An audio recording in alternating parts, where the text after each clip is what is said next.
Bonjour les amis. Alors aujourd'hui je vais vous faire une petite présentation des modules nécessaires pour jouer à l'appel de Cthulhu à ma façon, c'est-à-dire en immersion, en tout cas pour cette configuration-là. Alors les premiers modules c'est aux portes de l'horreur, il n'est pas indispensable, c'est juste mon module euh, avec les scénarios de, d'aux portes de l'horreur, dont la nécropole que j'ai fait et je suis en train de faire les autres. Une vidéo suivra pour présenter ça.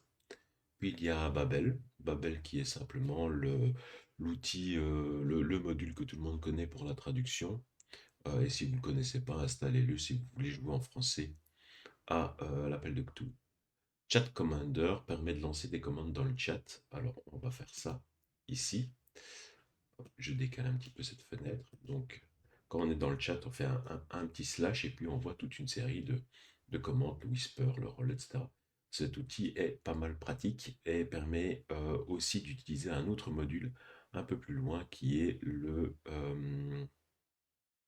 timer, le Monk Chat Timer. Effectivement, j'en parlerai un petit peu plus tard.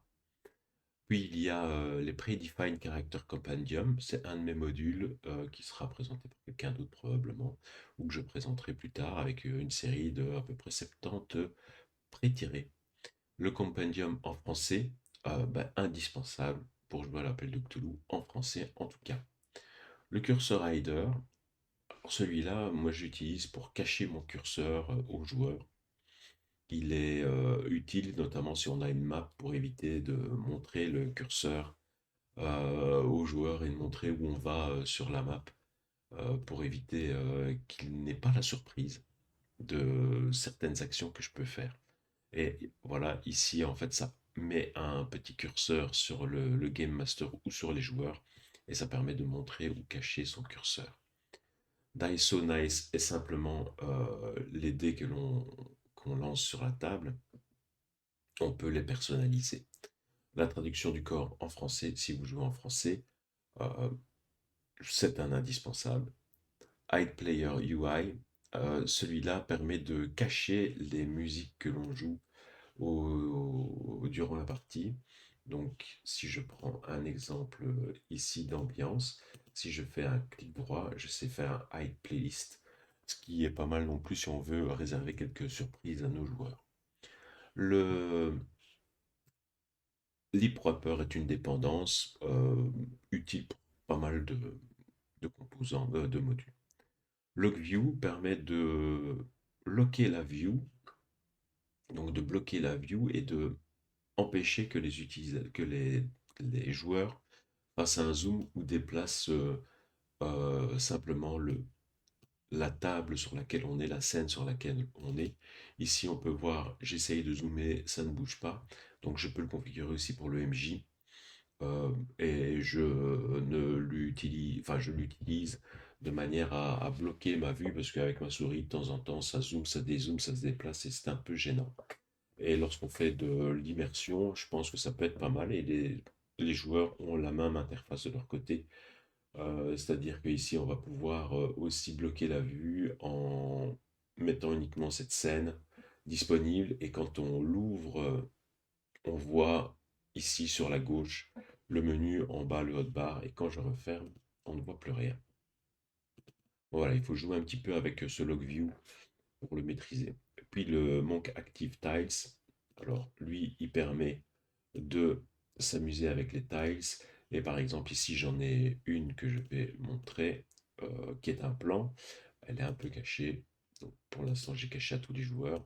Si je l'ouvre et que je vais dans déclencheur, je peux dire, ah ben, quand je fais un clic dessus, par exemple, je vais retirer à l'entrée je vais pouvoir faire une action. Les actions se définissent là et par exemple, je pourrais très bien ajouter, jouer un son. Voilà, je choisis la musique, etc., etc. Et ça fera une petite musique. Euh, Très bien pour cette partie. Je recache pour mes joueurs pour des futures parties. Alors, dans les modules, revenons à ces modules.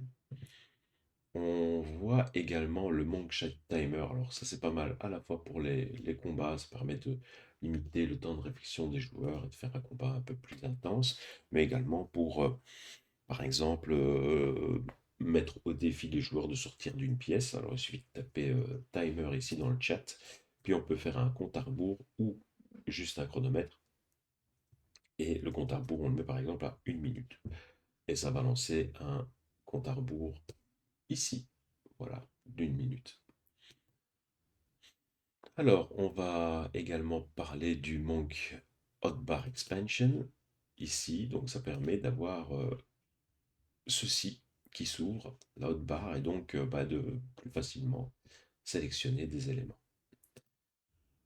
Euh, Ensuite, on va voir Monk Little Taste qui corrige pas mal de petits détails dans les CSS ou dans vraiment des tout petits détails. C'est vraiment appréciable. Celui-là, il faut pas le rater, je pense. Le Monk Send Navigation, lui, va permettre en un clic, de naviguer sur une scène.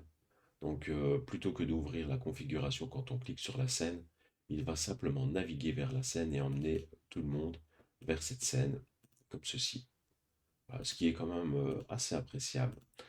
Il y a pas mal d'autres options sympathiques, mais je vous les laisserai découvrir, telles que montrer ici le folder en haut avec les différentes scènes que je n'utilise plus parce que ça prend trop de place, mais ça, c'est à mon avis. Alors, le Monk Scene Enhancement permet de ajouter quelques fonctionnalités que je n'ai pas en tête sur la musique. D'ailleurs, je ferai probablement euh, un, un tutoriel complet sur les différents modules de musique, bah, notamment le High Playlist, je pense qu'il fait partie de ça. Le Playlist Enchantment aussi pour la musique. Settings Extender est utile pour le curseur Hider et permet d'étendre les settings. Le Socket Lips, lui, est utile pour Sirenscape, qui est un site sur lequel on va retrouver pas mal de playlists que l'on va pouvoir jouer en jeu, que ce soit dans la vraie vie via des petits boutons ou en appuyant sur un bouton, on va lancer un son ou on va lancer une ambiance particulière. Et s'il est intégré avec Foundry VTT, mais c'est payant, c'est 20 euros tous les 3 mois, je crois.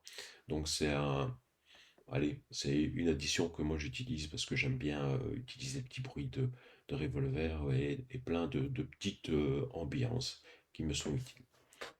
Voilà, donc ce sont les différents modules que j'utilise. Si vous avez des questions, n'hésitez pas à m'envoyer un petit message ou commenter la vidéo ou directement sur le Discord de Foundry VTT. Je suis sous le nom de John Leb. Bon amusement à tous.